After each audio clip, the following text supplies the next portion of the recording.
The hand closed around Lucky's collar before the sentence finished. September 14th, 1933.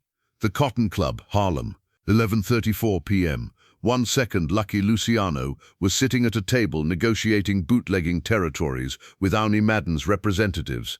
The next second, 6 foot 5 inches of muscle and fury had him by the throat.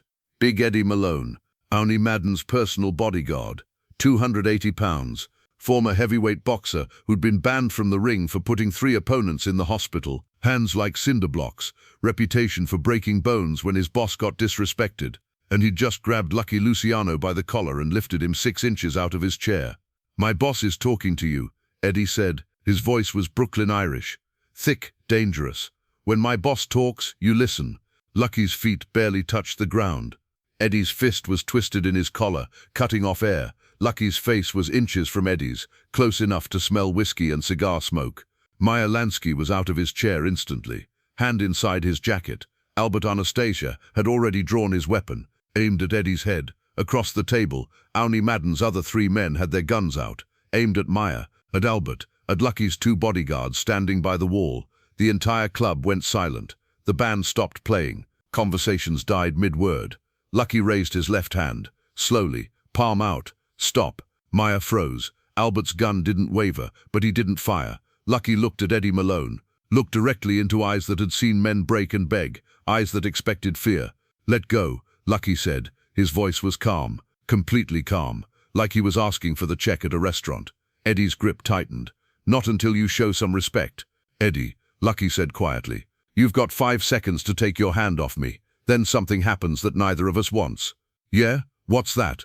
"Your boss loses his best bodyguard, and I lose a good jacket."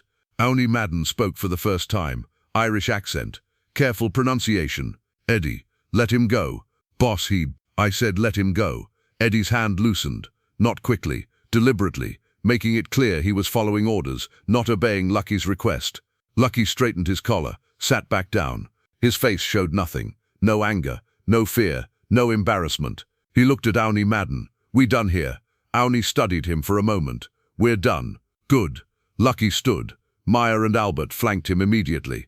"Next time you want to negotiate, Owney, leave your animal at home." They walked out of the Cotton Club, out through a room full of witnesses who'd just watched an Irish bodyguard put his hands on Lucky Luciano.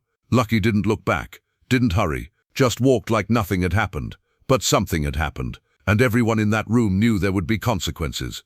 To understand what happened next, you need to understand what Eddie Malone had just done.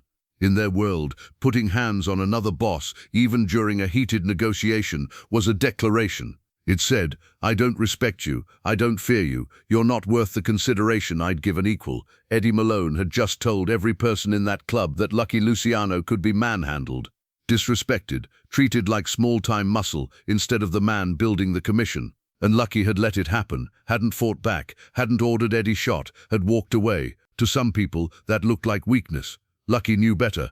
Responding in the moment, shooting Eddie, starting a war with Owney Madden's organization would have been satisfying. Brief, stupid, what Lucky planned to do was something else entirely. Meyer waited until they were in the car before he spoke. "Charlie, that was calculated," Lucky interrupted. "That was calculated. But becomes Tuesday, Eddie Malone put his hands on you in front of 50 people. I know. And we walked away." "We walked away," Lucky confirmed. He was staring out the window at Harlem passing by. "For now." Albert Anastasia leaned forward from the back seat. "So what are we doing?" Lucky was quiet for a long moment. "We're making an example," he said finally. "Not of Owney, of Eddie, because Owney didn't grab me. Eddie did. And Eddie needs to learn that some people you can touch, and some people you can't." "When?" Meyer asked. 72 hours. I want him to think he got away with it. I want him relaxed, confident. Then we move." Big Eddie Malone went home that night, thinking he'd won something, had grabbed the great Lucky Luciano by the collar, had lifted him like a child, had made him back down in front of witnesses. The story spread through Hell's Kitchen by morning. By afternoon, half of Manhattan's Irish community had heard it. By evening, Eddie was buying drinks at his regular bar, telling the story himself. "And Luciano just sits there," Eddie was saying, his 4th whiskey in his hand, "looking at me like a scared kid, tells me to let go all polite, like he's asking permission." The men around him laughed, slapped his back, bought him more drinks. Nobody mentioned that Lucky Luciano had built an empire by being smarter than everyone else, that he'd survived wars that killed men twice as tough as Eddie Malone, that walking away from a fight didn't mean you'd lost it. Eddie celebrated for 3 days. On the 4th day, his world ended.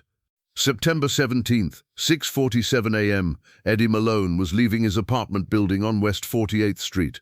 Same routine as every morning. Coffee shop 2 blocks away. Newspaper, eggs and toast. Then to Owney's headquarters by 9.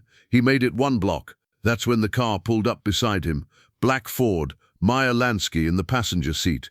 "Get in, Eddie." Eddie's hand moved toward his waistband, toward the gun he always carried. 3 more men stepped out of doorways. Behind him, in front of him, to his sides, all armed, all aimed. "Get in," Meyer repeated, "or die on this sidewalk. Your choice." Eddie got in. They drove him to a warehouse in Red Hook. Empty, industrial, the kind of place where screaming didn't matter because nobody was around to hear it. Albert Anastasia was waiting inside with 4 more men and equipment that made Eddie's stomach turn. Rope, chains, a chair bolted to the floor. "Sit down, Eddie," Albert said. Eddie sat. They tied him to the chair. Wrists, ankles, chest, professional knots, the kind you don't escape from. Then they waited. For 2 hours, Eddie sat in that chair. Nobody touched him. Nobody spoke to him. They just waited. Eddie's mind went through scenarios. Torture, death, disappearing into the East River.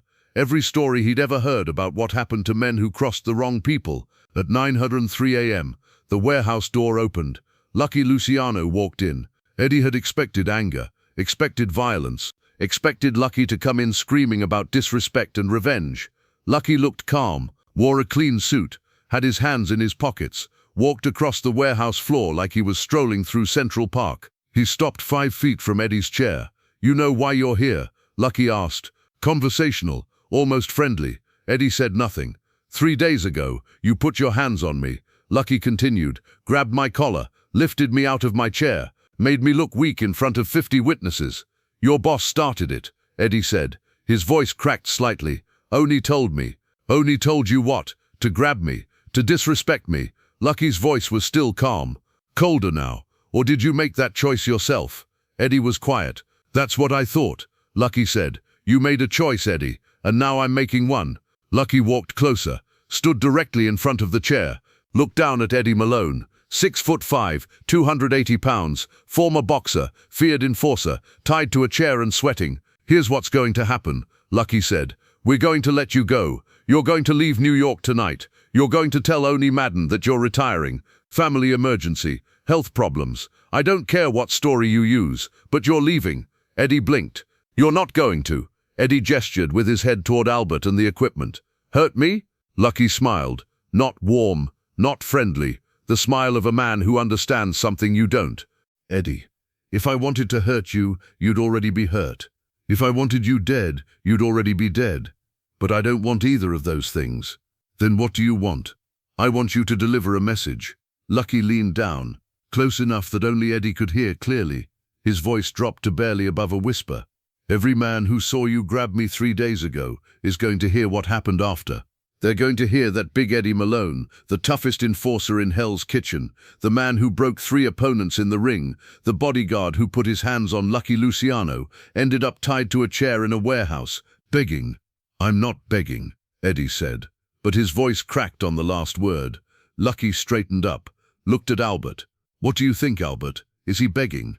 Albert walked over, looked down at Eddie. "Not yet, but he will be." "No," Eddie said, louder now, trying to find some of the toughness he'd carried into the Cotton Club 3 days ago. "I'm not afraid of you, Luciano." "You should be," Lucky said. He pulled a chair over, sat down facing Eddie. "Eye level now, close, because I'm not going to kill you, Eddie. I'm not going to break your legs or put you in the hospital or throw you in the river. I'm going to do something worse." Eddie's breathing was getting faster, shallower, the kind of breathing men do when panic is setting in. "I'm going to let you live," Lucky continued, "but every person who matters in this city is going to know you ended up here, in this chair, tied up like a child, looking at me and realizing you made a mistake you can't fix." "Please," Eddie whispered. The word came out before he could stop it. "What was that?" Lucky asked. "Please, don't do this. My reputation." "Your reputation is exactly what I'm taking," Lucky said. His voice was still quiet, still calm, like he was explaining basic math. You grabbed me because you wanted people to see Big Eddie Malone making Lucky Luciano look weak. Instead, everyone's going to see Lucky Luciano making you disappear. I'll do anything. Eddie was fully begging now, the words tumbling out. I'll apologize. Publicly. I'll tell everyone I was wrong.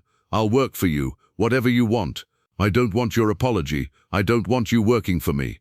Lucky stood up. I want you gone, permanently. Eddie's face collapsed. Not physically, but something behind his eyes. The confidence, the toughness, the identity he'd built as the man nobody messed with. It shattered visibly. Where am I supposed to go? Eddie asked. His voice was broken, small, nothing like the Brooklyn Irish growl he'd used 3 days ago. I don't care, Lucky said. Boston, Philly, Chicago, California. Pick a direction and keep going until you're somewhere I'll never have to see you again. How long? Forever, Eddie. You don't come back, ever. You understand? Lucky straightened up, looked at Albert. Cut him loose. Albert cut the ropes. Eddie stood on shaking legs. You've got until midnight, Lucky said. After that, if anyone sees you in New York, what happens next won't be a conversation. Eddie Malone left that warehouse and went straight home, packed 2 bags, caught a train to Boston that evening. He never came back. The story reached Owney Madden by noon. His best bodyguard, his enforcer, the man who'd grabbed Lucky Luciano, scared out of New York by a conversation. Owney called Lucky that afternoon. I heard what happened with Eddie. Good, Lucky said. Then you understand. Understand what? That disrespect has consequences. Eddie put his hands on me. Now he's gone. If someone does it again, they won't get a conversation and a train ticket. Owney was quiet for a long moment. Message received, Charlie.